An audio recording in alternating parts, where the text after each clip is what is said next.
ఈ సంవత్సరం మిర్చి, పొగాకు, పత్తి, పూల రకాలు, గోధుమలు, పసుపు, కంద, మినుగులు, పెసలు, కందులు, బొబ్బర్లు, ఆవాలు, ధనియాలు, తృణధాన్యాలు పంట దిగుబడి చాలా బాగుంటుంది.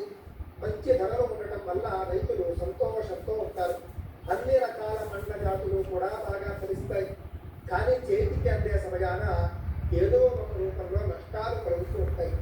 నూనె రకాలకు మంచి ధరలు ఉంటాయి. కొబ్బరి పంట అద్భుతంగా ఉంటుంది.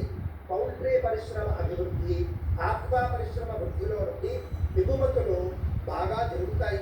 ఈ సంవత్సరం కూడా ప్రకృతి వైపరీత్యములు అధికమే దృష్టిలో పెట్టుకోండి. మహానగరాలు నీట మునుగుతూ ఉంటాయి. 2 లేదా 3 రోజులు ప్రజలు తీవ్ర ఇబ్బందులు ఎదుర్కొంటారు. 16 వీసములకు 8 వీసములు పంట ఫలించును. ఉభయ తెలుగు రాష్ట్రాల్లోనూ కూడా జలాశయాల్లో నీరు సమృద్ధిగా ఉంటుంది.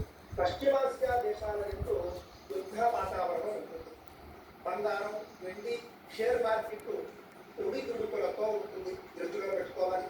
మన దేశంలో ఆహార ఉత్పత్తులు పెరిగి ఇతర దేశాలకు ఎగుమతులు కూడా చేస్తారు. అంటే ఆ స్థాయిలో సమృద్ధి ఉంటుంది ఈ సంవత్సరం తూర్పు ఈశాన్య దేశములందు, పాకిస్తాను, నేపాల్ ప్రాంతములందు భూకంపాలు ఏర్పడతాయి. ముందు జాగ్రత్త చర్యలు తీసుకోవడం చాలా మంచిది. పశుపాలకుడు, దొడ్డి పెట్టువాడు, విడిపించువాడు కూడా ఇవుడే కావడం వల్ల పాడి పరిశ్రమ బాగుంటుంది. డైరీ వ్యాపారులు మంచి లాభాలు పొందుతారు. పాల ఉత్పత్తులు పెరుగుతాయి. పశువుల ధరలు బాగుగా పెరుగుతాయి. పశుగ్రాసం ధరలు మాత్రం విపరీతంగా ఉంటాయి. చిన్న చిన్న డైరీలు అధికంగా నెలకొల్పుతారు. కొత్తగా రాజు సూర్యుడు కావడం వల్ల వేసవి కాలంలో ఉష్ణోగ్రతలు మామూలుగా ఉండవు, రికార్డు స్థాయిలో ఉంటాయి. ఉత్తరాది రాష్ట్రాల్లో అత్యధిక ఉష్ణోగ్రతలు నమోదు కావడం వల్ల ప్రజలు తీవ్ర ఇబ్బందులు ఎదుర్కొంటారు. చైత్ర మాసంలోనే తొలకరి వానలు ప్రారంభమవుతాయి. కృత్తిక, రోహిణి గంటలు ఉష్ణోగ్రతలు ఎక్కువగా ఉండేట్టుగా ఉంటాయి. ముఖ్యంగా మే 16వ తేదీ నుండి జూన్ 4వ తేదీ వరకు కాల సర్పయోగం. గురుడు ఈ సంవత్సరం 3 రాశులలో సంచరిస్తాడు. అవి వృషభము, మిథునము, కర్కాటకము.